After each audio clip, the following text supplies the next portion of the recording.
Thank you, Chair. Good afternoon. I don't need to tell you, delegates, that Dublin is virtually at a standstill. The traffic situation has become so bad that many commuters have to get up at 5 o'clock in the morning just to get to work on time. Working mums and dads are spending hours, stress-filled hours, stuck in traffic, going nowhere, while their kids are in creches or in other expensive childcare facilities. Parents now spend more time in their cars than they do with their kids. The reasons for this are clear. While the population of the city has grown by 250,000 over the past decade, only 20 new buses have been added to the Dublin bus fleet since 2001.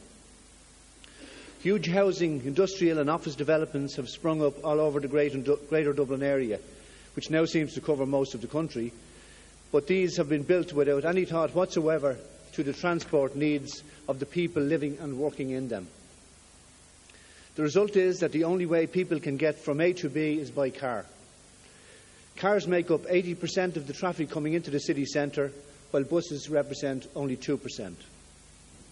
And the result of that is congestion, greenhouse gases and stress, not to mention spending hundreds of millions of taxpayers' money on fines for our failure to meet our Kyoto targets.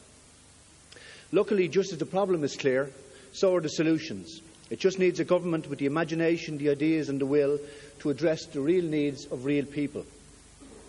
There are things we can do, things that we will do in government after the next election, that will get Dublin moving again. Things that don't need lengthy consultations, tenders, construction, or for people to be stuck in their cars until 2015. But things we can do right away to make a difference. We are committed to getting more buses on the road. We are committed to extending their coverage. We are committed to helping them to get to their destinations faster. And we are committed to making them more attractive for commuters by making them cheaper and more reliable.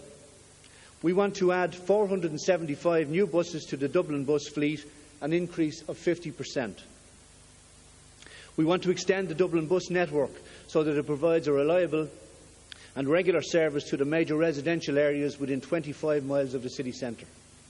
We want to extend and improve the quality bus corridors so that they cover more routes, and all of those routes rather than just a small section. I can tell you that bus speeds on part of the Swords quality bus corridor at the moment can be as low as 4 kilometres per hour. Then we want to make using the bus an attractive option for commuters. We want to make it reliable, relatively cheap and easy to access. We will invest in real-time information at bus stops so that people can see exactly when the next bus is due. We want to bring in integrated ticketing as a matter of urgency.